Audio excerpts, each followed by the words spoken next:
ഇതാര്? രണ്ടുപേരും ഉണ്ടല്ലോ. മാഷെ മോളെ കണ്ട് കുറച്ചാലായല്ലോ. വരുന്ന പുസ്തകങ്ങളെല്ലാം എനിക്ക് കിട്ടുന്നുണ്ടല്ലോ, അത് പോരെ? മതി മതി, എല്ലാം വായിക്കണം കേട്ടോ. ശ്രീധര, ഞാൻ കടവരയിന്ന് പോയിട്ട് വരാം മോളെ. നിക്കുന്നില്ലല്ലോ അല്ലേ? ഇല്ല. ആയിക്കോട്ടെ.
ആ കാലം ഓർക്കുമ്പോ അയാളെ ഓർക്കാതെ ഒന്നും എനിക്ക് എഴുതാനാവില്ല.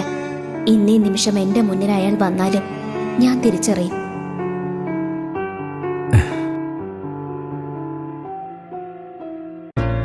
എല്ലാവരുടെയും ജീവിതത്തിൽ എന്ന പോലെ കോളേജ് കാലഘട്ടം എന്റെ ജീവിതത്തിലെ ഒരു വസന്തകാലം തന്നെയായിരുന്നു.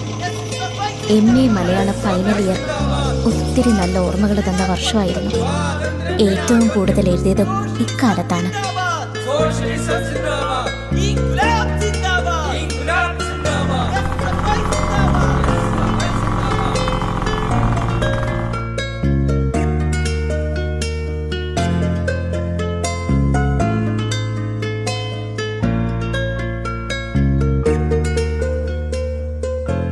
സുഹൃത്തുക്കളെ, ഇന്നത്തെ നമ്മുടെ ചിന്താവിഷയം പ്രണയത്തെ പറ്റിയാണ്. ശരിക്കും പ്രണയത്തിലായ, പ്രണയമായി മാറിയ ഒരു മനുഷ്യൻ താൻ പ്രണയത്തിലാണെന്ന് തെളിയിക്കാൻ ഒരിക്കലും ശ്രമിക്കില്ല. നിങ്ങൾ പ്രണയത്തിലല്ലെങ്കിൽ മാത്രമാണ് നിങ്ങൾക്കത് തെളിയിക്കേണ്ടി വരുന്നത്. നിങ്ങൾ പ്രണയത്തെക്കുറിച്ച് സംസാരിക്കുന്നു, നിങ്ങൾ സമ്മാനങ്ങൾ കൊണ്ടുവരുന്നു. സത്യത്തിൽ അത് തെളിയിക്കുന്നത് വിപരീതമായ പ്രണയമല്ലാത്ത അവസ്ഥയാണ്. നിങ്ങൾ ഒരാളെ യഥാർത്ഥത്തിൽ സ്നേഹിക്കുന്നുണ്ടെങ്കിൽ അത് അയാളോട് പറയേണ്ട ആവശ്യമുണ്ടോ? അത് തെളിയിക്കുന്നത് നിങ്ങളുടെ പ്രണയത്തിന്റെ പോരായ്മയല്ലേ? നമ്മൾ ആലോചിക്കേണ്ട വസ്തുത, പ്രണയം എപ്പോഴും മനസ്സിൽ നിന്നും മനസ്സിലേക്ക് പങ്കിടാത്ത അവസ്ഥയാണ്. അപ്പോ ഞാൻ ഇത്രയും നേരം നിങ്ങളോട് പറഞ്ഞു വന്നത് പ്രണയം. യൂണിവേഴ്സിറ്റി കലോത്സവത്തിൽ മലയാളം കവിതാ രചന മത്സര വിഭാഗത്തിൽ 1ാം സ്ഥാനം CMS കോളേജിലെ B ശ്രീകല, 2ാം സ്ഥാനം SD കോളേജിലെ PR നാഥൻ. അന്ന് നിന്നെ യൂണിവേഴ്സിറ്റി കലോത്സവത്തിൽ വെച്ച് നോട്ടുവിട്ടതാ. കൊടുക്കൈ. ഇതൊരു നേരം പോക്ക്. 1ാം സ്ഥാനം നേടി ശ്രീകല തന്നെ ഇത് പറയണം. ജൂനിയറായ നാഥൻ പെട്ടെന്ന് തന്നെ ഞങ്ങളുടെ കൂട്ടത്തിൽ ഒരാളായി മാറി. എഴുത്തും വായനയും ചർച്ചയും കവിത ചൊല്ലലുമൊക്കെയായി സമ്പന്നമായ നാളുകൾ.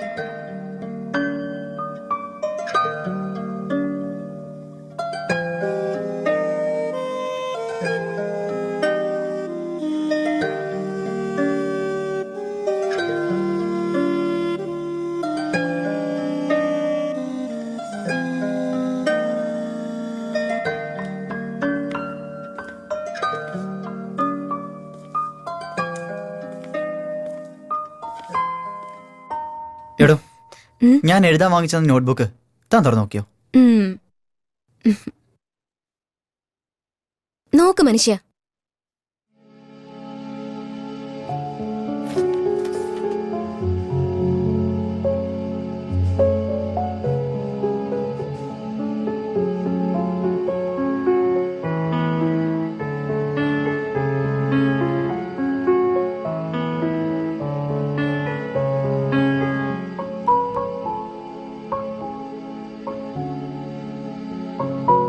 കൊള്ളാം കൊള്ളാം. എടാ കോഴ്സ് തീരാറായില്ലേ? ഉം. നമുക്കൊരു ട്രിപ്പ് പോയാലോ? എല്ലാരും കൂടി കാട്ടിലേക്ക്. നല്ല രസമായിരിക്കില്ലേ? ആണ്, നീ തന്നെ അറേഞ്ച് ചെയ്താൽ മതി. അടിപൊളി, ഞാൻ തന്നെ അറേഞ്ച് ചെയ്തോളാം. ഉം. ഉം.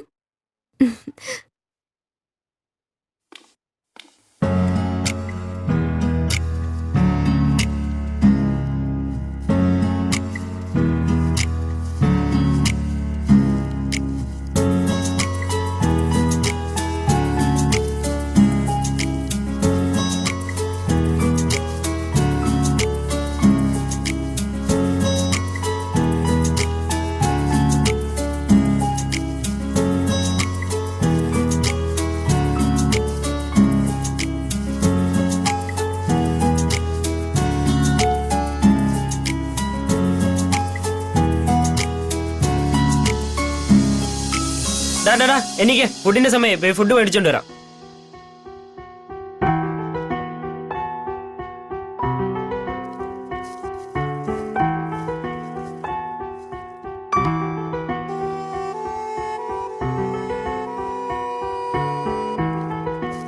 ഹലോ ഹലോ, ഫുഡ് എത്തി. ഡാ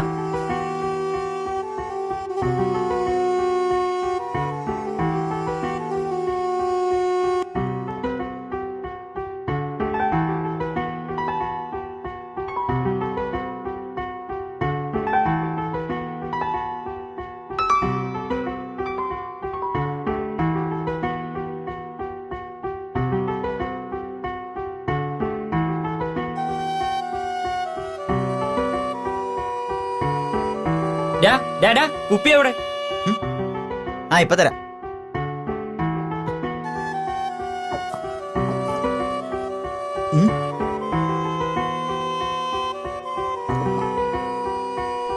വേണോ ശ്രീകല? പിടിക്ക്.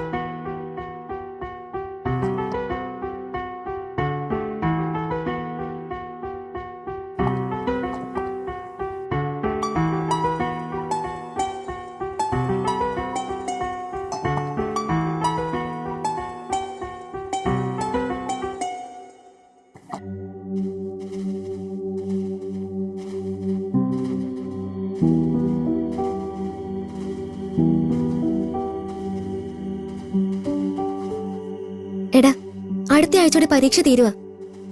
പിന്നെ ഇന്നലെ എന്നെ ഒരാൾ കാണാൻ വന്നിരുന്നു. ഗൾഫിലാണ്, ഒരു മുരളീകൃഷ്ണൻ. വീട്ടുകാർ താല്പര്യത്തിലാണ്. എന്നെക്കാള് 10 വയസ്സ് കൂടുതലാ. 1 മാസത്തിനുള്ളിൽ വിവാഹം നടത്തണമെന്നാ വീട്ടുകാരുടെ അഭിപ്രായം. എന്നിട്ട് നീ എന്ത് തീരുമാനിച്ചു? അച്ഛനും അമ്മയും പറയുന്നത് അനുസരിക്കാൻ മനസ്സ് പറയുന്നു. നമ്മുടെ ഈ പ്രായത്തില് മറ്റൊരു എടുത്തുചാട്ടത്തിന് ഞാൻ നിന്നെ നിർബന്ധിക്കില്ല. ഈ അവസ്ഥയിൽ എനിക്കിതേ പറ്റൂ.